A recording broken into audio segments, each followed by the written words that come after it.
Hi my dear lovely buds and blossoms, welcome to our class. మనం ఈరోజు రశ్మృతి కథావస్తు సంక్షిప్త రూపంలో చెప్పుకుందాం.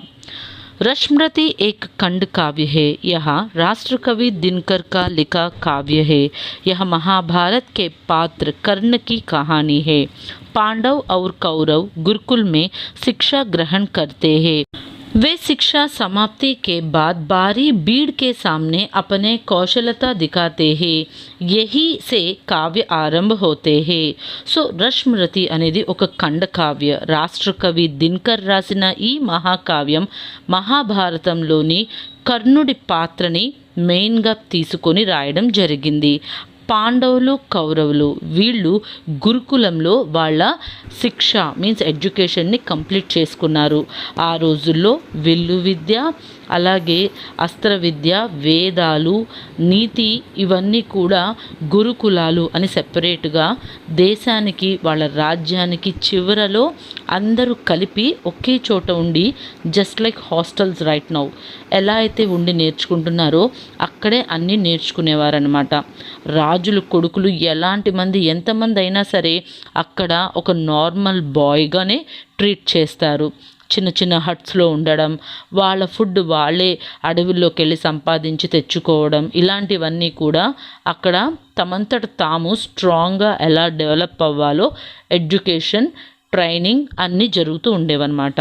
అలాంటి శిక్ష కంప్లీట్ చేసుకొని పాండవులు కౌరవులు అందరూ కూడా వాళ్ళ రాజ్యంలో హస్తినాపురమైన వాళ్ళ రాజ్యంలో విల్లు విద్యని ప్రదర్శించడానికి చాలామంది జనం మధ్యలో దే స్టార్టెడ్ అనమాట.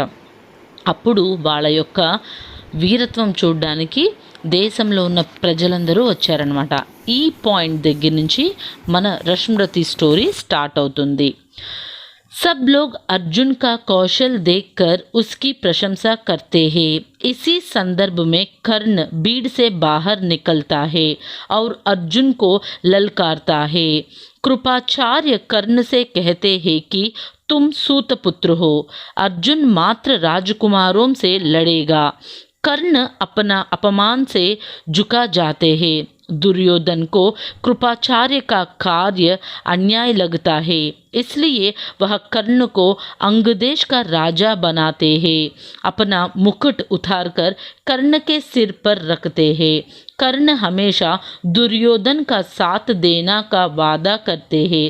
आचार्य द्रोण अर्जुन से कहते हैं कि यह कर्ण आगे चलकर तुम्हारे रास्ते का कांटा बन सकता है. कुछ ना कुछ करके इसे कांटे को नष्ट करना होगा. సో అందరూ కూడా అర్జునుడి యొక్క విల్లు విద్యని ఎంత బాగానో మెచ్చుకుంటూ ఉంటారు. అక్కడ ఉన్న బీడ్ అంటే గ్రూప్ ఆఫ్ పీపుల్.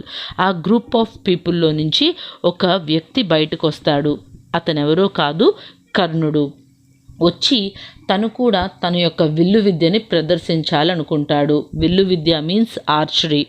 దాన్ని ప్రదర్శించాలనుకున్నప్పుడు అక్కడున్న ద్రోణాచార్యుడు అంటాడు, నువ్వేమైనా క్షత్రియుడువా? ఇక్కడ క్షత్రియులు మాత్రమే, రాజకుమారులు మాత్రమే వాళ్ళ యొక్క టాలెంట్ని ప్రదర్శించాలి, ఎవరు పడితే వారు కాదు అనగానే కర్ణుడు చాలా అవమానంగా ఫీల్ అవుతాడు. అప్పుడు దుర్యోధనుడు, కౌరవులలో పెద్దవాడైన దుర్యోధనుడు ముందుకొచ్చి తనని అంగదేశానికి రాజుగా చేస్తాడు. ఎందుకంటే కర్ణుడు చూడంగానే తెలిసిపోతున్నాడు, అతని యొక్క సహజ కవచ కుండలాలతో వీరత్వం చాలా బాగా ఉట్టిపడుతుందన్నమాట. దుర్యోధనుడు అనుకుంటాడు, ఖచ్చితంగా ఈ కర్ణుడు నాకు హెల్ప్ అవుతాడు, పాండవులని ఓడించడంలో కర్ణుడు నాకు హెల్ప్ చేస్తాడు అనే నమ్మకంతో వాళ్ళ మావయ్య శకుని చెప్పడంతో అంగరాజ్యానికి కర్ణుడిని రాజును చేస్తాడనమాట. అప్పుడు దుర్యోధనుడికి కర్ణుడు ప్రామిస్ చేస్తాడు, మిత్రమా, నేను బ్రతికున్నంత వరకు నేను నీతోనే ఉంటాను, నీకు నేను సహాయం చేస్తూనే ఉంటాను అని చెప్తాడు. అక్కడే ఉన్న ఆచార్య ద్రోణ్ అంటాడు, అర్జునుడు ఖచ్చితంగా కర్ణుడు ఇద్దరూ కూడా సమానమే, వీళ్ళిద్దరూ కూడా వీరత్వంలో ఒక్కటే. ఇద్దరి యొక్క బలాబలాలు, వాళ్ళ యొక్క విల్లు విద్యా నైపుణ్యం మొత్తం కూడా సమానంగా ఉంది. రాను రాను రోజుల్లో అర్జునుడికి కర్ణుడి వల్ల ఇబ్బందులు కలుగుతాయి. ఎలాగైనా సరే ఇలాంటి వ్యక్తి మన దారిలో ఉండకూడదు, వీణ్ణి ఎలాగన్నా అడ్డు తొలగించు అని అర్జునుడితో ద్రోణుడు చెప్తాడు. कर्ण अपने को ब्राह्मण कहकर परशुराम से विद्याभ्यास करते हैं। एक दिन परशुराम कर्ण की गोद में अपना सिर रखकर सोते हैं। तब एक विष कीड़ कर्ण की छाती पर आ बैठती है। फिर वह कर्ण की छाती में छेद लगाते हैं। गुरुदेव की नींद ना टूटे ऐसे सोचकर कर्ण पीड़ा सहन करते रहते हैं। इतने में खून की गर्मी से परशुराम जाग जाते हैं। उनको पता चला जाता है कि कर्ण ब्राह्मण नहीं है। वे उनको शाप देते हैं कि ब्रह्मास्त्र समय काम नहीं आएगा। అయితే కర్ణుడు తన యొక్క బ్రాహ్మణుడు అని అబద్ధం చెప్పి పరశురాముడి దగ్గర విద్య నేర్చుకుంటాడు. ఒకరోజు ఏమవుతుందంటే కర్ణుడి ఒడిలో పరశురాముడు నిద్రపోతాడనమాట అలసిపోయి. అప్పుడు కర్ణుడిని ఒక విషకీటకం వచ్చి కుడుతుంది. ఎంత ఇదిగా కుడుతుందంటే అతని తొడలో నుంచి రక్తం బయటకు వస్తూ ఉంటుందన్నమాట. తన గురువు తన తొడ మీద నిద్రపోతున్నారు, ఆయనకి డిస్టర్బెన్స్ చేయడం ఇష్టం లేక కర్ణుడు కదలకుండా అలాగే ఉండిపోతాడు. అప్పుడు కర్ణుడి యొక్క తొడలో నుంచి రక్తం అనేది కారుకుంటూ వచ్చి పరశురాముడికి తగులుతుంది. ఆ రక్తం యొక్క వేడికి పరశురాముడు నిద్రలెగుస్తాడు. ఇంత సహనం, ఇంత ఓపిక, ఇంత ధైర్యం అనేది బ్రాహ్మణులకు ఉండదు. నువ్వు ఖచ్చితంగా క్షత్రియుడివే, నువ్వు నాకు అబద్ధం చెప్పావు, నేను నీకు బ్రహ్మాస్త్రాన్ని నేర్పించాను, ఆ విద్య నీకు అవసరమైనప్పుడు గుర్తురాదు అని శపిస్తారనమాట. అప్పుడు కర్ణుడు తనని క్షమించమని, తను ఏ విధంగా అబద్ధం చెప్పాల్సి వచ్చిందో చెప్పడం వల్ల పరశురాముడు శాంతించి, సరే నేను నీకు భార్గవ మంత్రాన్ని ఇస్తున్నాను, ఆ మంత్రంతో నువ్వు ఆ అస్త్రాన్ని ఉపయోగిస్తే నువ్వు సక్సెస్ అవుతావు అని చెప్పేసి భార్గవాస్త్రాన్ని ఇస్తారు. पांडव 12 वर्ष का वनवास और 1 वर्ष का अज्ञातवास पूरा करके लौटते हैं। श्री कृष्ण शांति दूत बनकर कौरव सभा में जाते हैं। दुर्योधन कह देते हैं कि मैं सुई नोक बराबर जमीन भी नहीं दूंगा, युद्ध ज़रूर होगा। श्री कृष्ण कर से अकेले में मिलकर कहते हैं कि तुम पांडवों के भाई हो, तुम उनके पक्षों में आ जाएंगे तो युद्ध टल जाएगा। మగర్ కర్ణ నకార్ దేతా హే. సో పాండవులు కౌరవులు జూదం ఆడతారు, డైస్ ఆడతారనమాట. అప్పట్లో అది ఒక వ్యసనంలా ఉండేది. పాండవుల్లో పెద్దవాడైన యుధిష్ఠర్ అంటే ఎవరు కాదు, ధర్మరాజుకి ఇంకొక పేరే యుధిష్ఠర్. ఆయనకి ఈ పాచికలు ఆడడం అంటే చాలా ఇష్టం. ఈయన ఏం చేస్తాడు, ఒకసారి పాచికలు ఆడదామని చెప్పేసి కౌరవులు ఇన్వైట్ చేయడంతో వెళ్ళి పాచికలు ఆడతాడు. ఆ పాచికల్లో తన రాజ్యాన్ని కోల్పోతాడు. ఆ తర్వాత తన బ్రదర్స్ ఉన్నారు కదా, బ్రదర్స్ నలుగురిని కూడా వాళ్ళకి పణంగా పెట్టేస్తాడనమాట. వాళ్ళని ఓడిపోతారు. ఆ తర్వాత తన వైఫ్ ద్రౌపది, ఆవిడ్ని కూడా పణంగా పెట్టేస్తాడు, ఆవిడ్ని ఓడిపోతాడు. అప్పుడు ఈ దుర్యోధనుడు సభలో అందరి మధ్యలో ద్రౌపదిని అవమానిస్తారు. అప్పుడు శ్రీకృష్ణుడు ద్రౌపదిని కాపాడతారనమాట. అప్పుడు అందరూ పెద్దవాళ్ళందరూ కలిసి ఇలా చేయడం తప్పు అని అనడంతో వీళ్ళు రాజ్యంలో నుంచి వెళ్ళిపోవాలి. 13 years అరణ్యవాసం చేయాలి, అలాగే ఒక 1 year అజ్ఞాతవాసం చేయాలి. అరణ్యవాసం మీన్స్ వాళ్ళు రాజ్యంలో ఉండకూడదు, ఆ కింగ్డంలో ఉండకుండా అడవుల్లోకి వెళ్ళి బ్రతకాలి. అజ్ఞాతవాసం అంటే వాళ్ళ ఐడెంటిటీని మార్చేసుకోవాలి. వాళ్ళు వాళ్ళ పేర్లతో, వాళ్ళు ఒక గుర్తింపుతో కాకుండా వేరేగా బ్రతకాలి. ఎవరిని వాళ్ళు గుర్తుపట్టకూడదు. దాన్ని అజ్ఞాతవాసం అంటారనమాట. అలా చెయ్యాలి అని చెప్పేసి కౌరవుల్లో పెద్దవాడైన దుర్యోధనుడు చెప్తాడు. సరే అని చెప్పేసి పాండవులు అరణ్యవాసానికి వెళ్ళిపోతారు. వాళ్ళు అరణ్యవాసంలో ఉన్నప్పుడు శ్రీకృష్ణుడు వచ్చి రాయబారం చేస్తారు. కనీసం పాండవులు 5 ఉన్నారు కదా, 5కి 5 ఊర్లు ఇవ్వు, వాళ్ళు బ్రతుకుతారు, నీ దగ్గరికి ఇంకా రారు, నీ జోలికి రారు, ఎంతైనా నీకు బ్రదర్స్ కదా, ఈ రాజ్యానికి వాళ్ళు రాజులు కదా అని అడుగుతారు. అయినా సరే దుర్యోధనుడు ఒప్పుకోడనమాట. వాళ్ళకి గడ్డి మొలిచే అంత ప్లేస్ కూడా ఇవ్వను అంటే, ఒక చిన్న గడ్డి రేణు అంత ప్లేస్ కూడా ఇవ్వను అని చెప్పేసి కళాఖండిగా చెప్తాడు. ఇంకా అప్పుడే కురుక్షేత్రం యుద్ధం జరగాలి అని నిర్ణయించుకుంటారనమాట. ఆ టైంలో శ్రీకృష్ణుడు కర్ణుడి దగ్గరికి వెళ్తారు. వెళ్ళి, కర్ణ, ఈ పాండవులు ఎవరో కాదు, నీకు తమ్ముళ్ళు. కుంతీదేవికి నువ్వు పెళ్లి కాక ముందు పుట్టిన బిడ్డవి.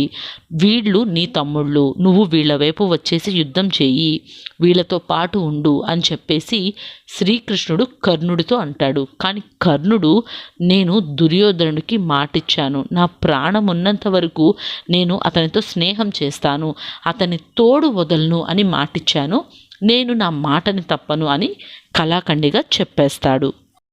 इंद्र को मालूम होता है कि युद्ध में कर्ण के हाथों अर्जुन के मारने का खतरा है, इसलिए वह गरीब ब्राह्मण का वेश धारण करके कर्ण के पास जाते हैं और दान में उसका कवच मांगते हैं. कर्ण दानवीर है, वह अपना कवच दे देता है. युद्ध शुरू हो जाते हैं. एक दिन पहले कुंती कर्ण से मिलती है, उसे पांडवों के साथ आने को कहते हैं. कर्ण नहीं मानता. तब कुंती उससे प्रार्थना करते हैं कि तुम अर्जुन के सिवा अन्य भाई को मत मारो. कर्ण कुंती को यह वर दे देता है. సో ఇంద్రుడు అర్జునుడికి కర్ణుడి వల్ల ప్రాణభయం ఉంటుంది అని భయపడి ఇంద్రుడు ఏం చేస్తాడంటే కర్ణుడి దగ్గరికి వెళ్ళి దానం అడుగుతాడు. ఏమి దానం అడుగుతాడు? కర్ణుడికి సహజంగా ఉన్న కవచ కుండలాల్ని దానం ఇమ్మని అడుగుతాడు. ఎందుకంటే అర్జునుడు ఎవరో కాదు, ఇంద్రుడి కొడుకు. సో కర్ణుడు దానవీరుడు, ఎవ్వరు ఏమి వచ్చి అడిగినా సరే ఈయన ముందే దానం ఇచ్చేస్తాడనమాట. వచ్చింది ఇంద్రుడని, ఎలాగైనా సరే కవచ కుండలాలు తీసేసుకుంటే తనకి యుద్ధంలో అర్జునుడి చేతిలో చచ్చిపోవడం ఈజీగా ఉంటుందని, తనని ఎలాగైనా సరే ఆపమని దానం చెయ్యొద్దని చెప్పేసి కర్ణుడు తండ్రి అయిన సూర్య భగవానుడు వచ్చి చెప్తాడు. అయినా సరే కర్ణుడు ఒప్పుకోడు. తండ్రి నా ముందు చెయ్య చాచి ఇంద్రుడంతటి వాడే నుంచున్నాడు, అలాంటి వాడికి నేను దానం ఇవ్వకుండా ఎందుకుంటాను?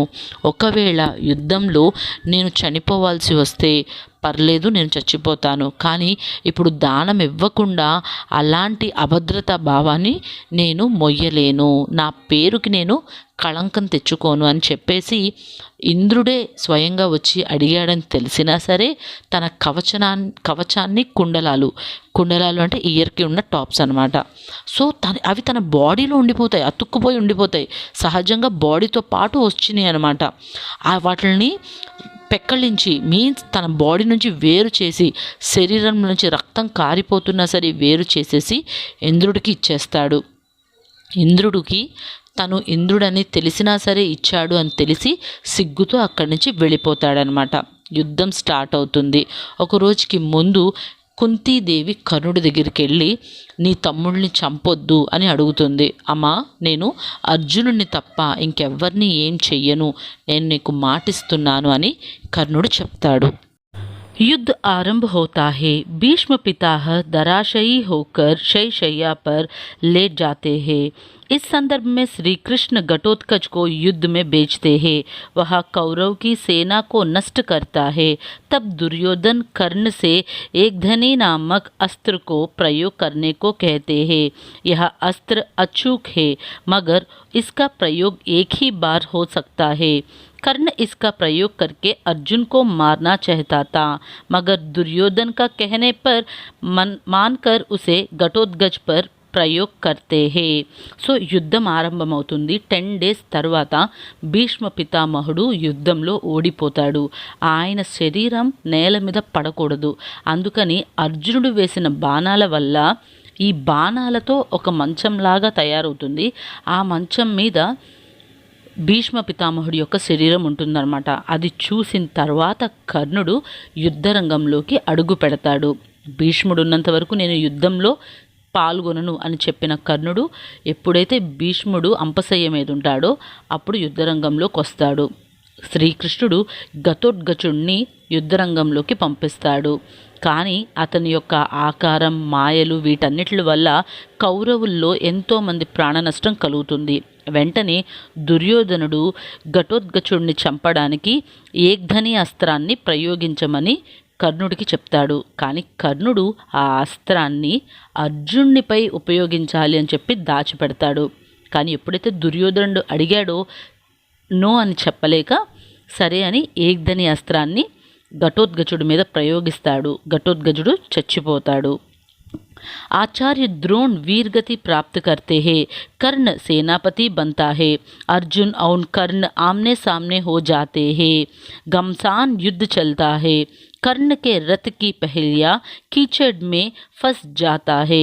रथ का सारथी शौल्य पहलिए को उठा नहीं पाते हैं। कर्ण उसकी मदद करने चाहते हैं। जब कर्ण पहलिया को उठता है तब अर्जुन तीर चलाकर उसको मार डालता है। సో ఆచార్య ద్రోణుడు కూడా కౌరవుల సైన్యం నుంచి యుద్ధం చేస్తున్న అతను కూడా చనిపోతాడు. ఆ తర్వాత కర్ణుడు సేనాధిపతి అవుతాడు. కర్ణుడు, అర్జునుడు ఇద్దరూ కూడా ఆమ్నే సామ్నే ఎదురుబొదురుగా బాణాల వర్షం కురిపించుకోవడం మొదలు పెడతారనమాట. అక్కడ ఉన్న వాళ్ళందరూ కూడా ఆశ్చర్యపోయే విధంగా పెద్ద ఎత్తుగా బాణాల వర్షం అనేది కురవడం, ఆ బాణాల వర్షానికి ఎంతోమంది చనిపోవడం అనేది జరిగింది. కర్ణుడి యొక్క రథం యొక్క చక్రం భూమిలో దిగబడిపోతుంది భూదేవి శాపం వల్ల. అప్పుడు కర్ణుడు ఆ రథచక్రాన్ని ఎత్తమని చెప్పి శల్యుడితో అంటాడు. కానీ శల్యుడు ఒప్పుకోడు. అప్పుడు కర్ణుడు తనే కిందకి దిగి ఆ రథచక్రాన్ని ఎత్తుతూ ఉంటాడు. అప్పుడు శ్రీకృష్ణుడు చెప్పడం వల్ల అర్జునుడు బాణం వేయడంతో కర్ణుడు అక్కడికక్కడే చనిపోతాడు. కర్ణుకో భాగ్య ने कभी साथ नहीं दिया। कृतज्ञता दिखाने के लिए वह दुर्योधन के साथ रहा, दान दाता रहा। इन्हीं कारणों से मरा भी गया। जिनका गुण मीठा है उसे दूसरों लोग शक्कर के बराबर खा जाएंगे ऐसे कह जाता है। సో కర్ణుడు మహాభారతంలో ఒక దురదృష్టవంతుడు అని చెప్పుకోవచ్చు, అలాగే అదృష్టవంతుడని చెప్పుకోవచ్చు. దానవీర సూరకర్ణ అనే బిరుదు పొందాడు. అయినప్పటికీ చేయకూడని ఎన్నో పనులు చేశాడు. దుర్యోధనుడి స్నేహం కోసం అతను ఎన్నో తప్పులకి మద్దతుగా నిలిచాడు. చివరికి తన తల్లికి, అన్నదమ్ములకి అందరికీ విరోధి అయిపోయాడు. అయినా సరే ఇచ్చిన మాట కోసం తన ప్రాణాలను సైతం వదిలిన ఒక గొప్ప వీరుడిగా మనం కర్ణుడిని చెప్పుకోవచ్చు. ఇది కథావస్తు.